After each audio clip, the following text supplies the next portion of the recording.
법전 있으시면 법전 꺼내보시고, 없으면은,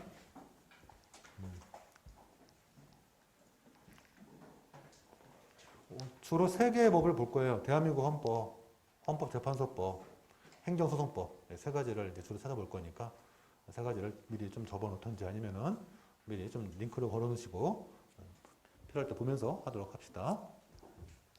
자, 출발해 볼게요. 이게 여러분들 이제 많이 들어서 알겠지만, 원래 우리나라는 헌법재판이 없었죠. 없었고, 대법원 중심으로 사법체계가 진행되어 오다가, 갑자기 헌법재판소가 끼어든 거죠. 엄밀히 말하면. 그러니까 대법원 입장에서는 쟤 뭐야 이제 싶은 거죠. 자기 중심으로 사법권 행사되고 있다가 갑자기 헌법재판소가 툭 끼어드는 그런 모양새를 취하고 있단 말이죠. 그게 1988년도 그때 이제 딱 끼어든 거죠. 근데 이 헌법재판을 만들 때 이제 그 헌법재판을 만들자라고 그때 얘기가 돌 때 어느 나라 모델을 취할 건지에 대해서 되게 말이 많았어요. 뭐 독일 모델을 취할 거냐, 아니면 미국 모델을 취할 거냐. 참고로 미국 모델은 대법원에 다 모든 게 집중되어 있죠. 알다시피 대법원, 대법관. 그래서 미국은 대법원의 대법관이 이제 헌법재판 권한이 있죠. 특히 대법원에서 있죠. 미국은 사법체계가 단일하죠. 대법원이라는 최고 수장을 바탕으로 해서 모든 사법체계가 다 집중되어 있죠. 모든 재판은 다 대법원이 결국은 기결되죠. 미국은. 그런 시스템을 갖고 있죠. 그래서 그런지 몰라도 미국의 대법관은 종신제. 잘 알죠? 종신제. 한 40대 임명되면 죽을 때까지 한 40년, 50년 그냥 죽을 때까지 하는 게 미국의 대법관이죠.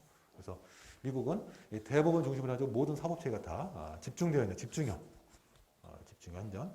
집중형. 미국도 집중형. 그 다음에 독일은 정반대죠. 독일은 집중형인데 독일은 헌법재판소를 최상단에 두죠. 독일은 연방제 국가이긴 하지만 독일은 또 헌법재판소를 최상단에 두고 그 밑에 독일은 대법원이 없는 거 아시죠? 독일은 연방 법원이 있을 뿐이에요. 그래서 연방 민사법원, 연방 형사법원, 연방 노동법원, 연방 행정법원. 그래서 그 연방 법원이 대법원급이에요. 그래서 그 대법원급이 이제 한 5개 정도가 있고 그 최상위 법원으로 헌법재판소가 있는 거죠. 독일도 집중형이긴 한데 독일은 헌법재판소를 최상단에 두고 그 다음에 대법원급으로 연방 뭐 민사법원, 연방 형사법원, 연방 행정법원 등등등을 두고 그 밑에 이제 뭐 고등법원, 그 밑에 저 밑에 지방법원 이렇게 두고 있단 말이죠. 그래서 독일은 이런 식으로 독일도 집중형이긴 한데 우리로 치면 대법원이 없고 연방 법원이 대법원급으로 되어 있고 그 연방 법원의 최상위 법원으로 헌법재판소가 있는 역시 집중형이지만 우리하고 다른 스타일이 있단 말이죠. 그래서 대충 쓸게요. 그냥 필요한 거 아니니까. 대법원을 최정점으로 둬가지고 그 밑에 법원을 계속 두고 있는 미국형. 그 다음에 헌법재판소를 최상단에 둬가지고 그 밑으로 연방법원을 두고 그 밑에 또 법원을 두는 독일형. 이 두 가지 다 집중형이지만 이제 다 우리하고는 다른 스타일이죠. 그래서 우리나라는 이거를 저걸 갖고 올까 고민하다가 이 스타일도 아니고 저 스타일도 아니고 독특한 스타일을 만들어 온 거죠. 뭐 오스트리아 뭐 스타일 하던데 뭐 그런 건 중요한 게 아니고 우리는 이제 우리 게 중요하죠. 우리는 이원적 시스템이죠. 대법원하고 헌재 양쪽을 다 사법권을 배분시켜 놓은 이런 쌍두마차, 이두마차, 쌍두마차. 독특한 시스템이에요. 이게 어쩔 수가 없었나 봐요. 왜냐면은 처음부터 만들 때 세팅한 게 아니고 대법원이 원래 있는 상태에서 헌법재판소를 갖고 오다 보니까 갑자기 헌법재판소를 대법원 상대에 두면 대법원에서 굉장히 짜증날 거 아니에요? 그래서 병렬적으로 두다 보니까 이제 생긴 구도죠. 쌍두마차. 그래서 일정한 사건은 대법원으로 가게 하고 일정한 사건은 헌재로 가게 하고 이렇게 이제 분류시켜 놓은 거죠. 이 둘의 관계는 우열관계가 엄밀히 말하면 아니죠. 이 둘의 관계는 그냥 병렬적 관계로서 사법권을 서로 나눠 가진 그런 상태죠. 우리나라가 굉장히 독특한 시스템을 갖고 있다. 결국은 이 헌법재판을 이해하는 가장 핵심이 바로 이건 것 같아요. 우리가 다른 나라와 달리 이 재판권을 서로 분배하고 있다. 헌재하고 대법원이 서로 분배하고 있다. 이게 포인트죠. 그래서 우리가 어려운 거죠. 그냥 다른 나라처럼 최상단에 어떤 법원이라든가 헌재가 딱 있으면 어차피 권한이 하나로 집중되어 있으니까 뭐 분쟁이 발생했을 때 그냥 위에 맨 위에서 정리하면 되는데 이놈의 나라는 애초부터 재판 관할권을 쪼개가지고 이건 이쪽 이건 저쪽 이렇게 나눠놨기 때문에 이 쪼개는 것도 어렵고 이 둘 사이의 견제와 균형 이 문제도 어렵고 그래서 우리나라 헌법재판이 독특한 문제가 생기고 그다음에 우리가 헌법재판을 알아야지 행정소송을 이해할 수 있는 게 바로 이 지점에 서 있는 거죠. 그래서 일단 여러분께서 처음으로 이제 맨 처음에 공부하실 때 생각할 거는 우리나라는 헌법재판소하고 대법원이 서로 양분된 상태에서 재판권을 서로 가져가고 있는 쌍두마차 스타일로 되어 있다. 이원적 시스템이다. 이게 포인트다. 첫 번째. 자, 그러면 이제 좀 우리 이제 1988년 헌법이죠. 헌법을 만드신 분들이 어떻게 세팅을 했고 그게 어떻게 지금 현재 운영되고 있는지 좀 자세히 한번 살펴보도록 합시다. 결국 입법자는 이걸 원했던 거죠. 어떤 법적 분쟁이 발생했을 때 이게 공법상의 법적 분쟁인지 공법관계인지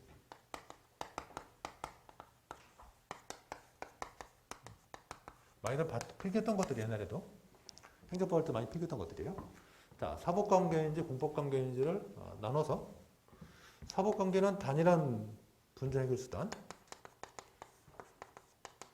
민사소송이라는 단일한 분쟁 해결 수단으로 처리하되 공법관계를 이걸 세분을 해놓고 있죠. 공법관계를 일단 대표적으로 크게 둘러나누면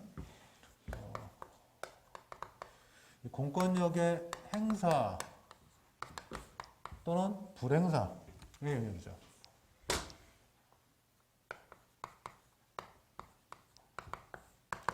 공권력 행사 또는 불행사 이른바 권력관계라고 하죠.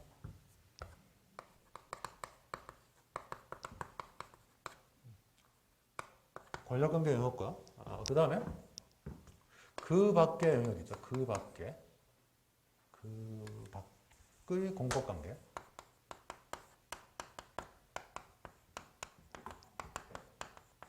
요거를 뭐 책에 따라서는 뭐 관리관계라고 쓰는 책도 있고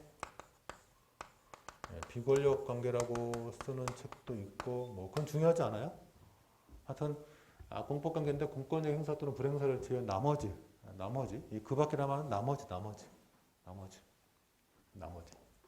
여집합 공권력 행사 불행사를 제외한 나머지 여집합.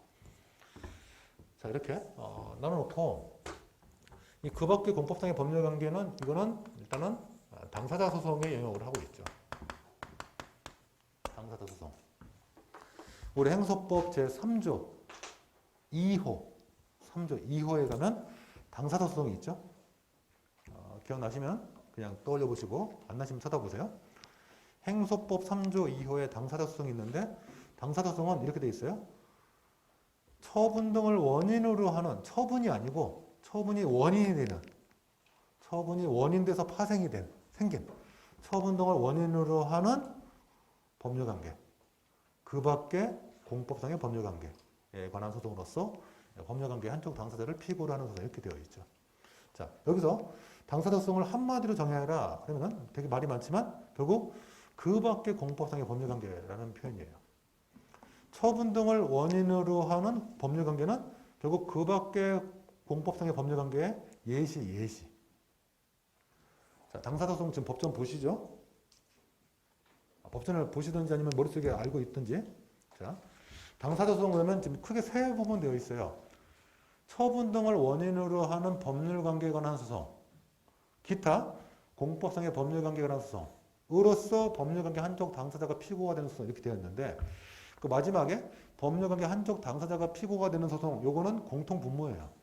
요거는 결국 앞에 위에 두 문단의 이 두 문장의 관계가 문제가 되는데 우리는 어떻게 보냐면은 처분 등을 원인으로 하는 법률관계에 관한 소송, 기타 공법상의 법률관계 이 표현은 앞에 있는 처분 등을 원인으로 하는 법률관계는 기타 공법상의 법률관계 예시다.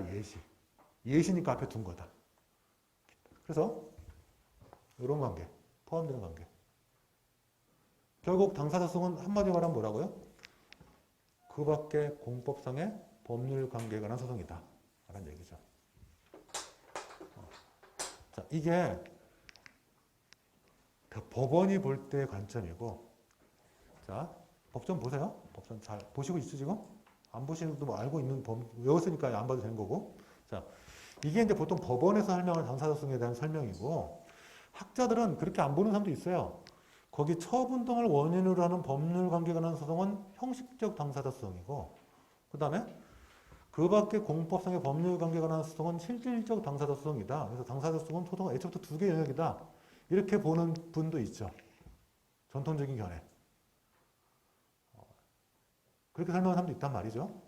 그런데 저는 전통적 견해를 따르지 않고 판례 입장을 따라가는 사람. 우리 판례는 형식적 당사자성 이런 관심 없고 그런 거 모르거든요. 그런 거 써본 적도 없고.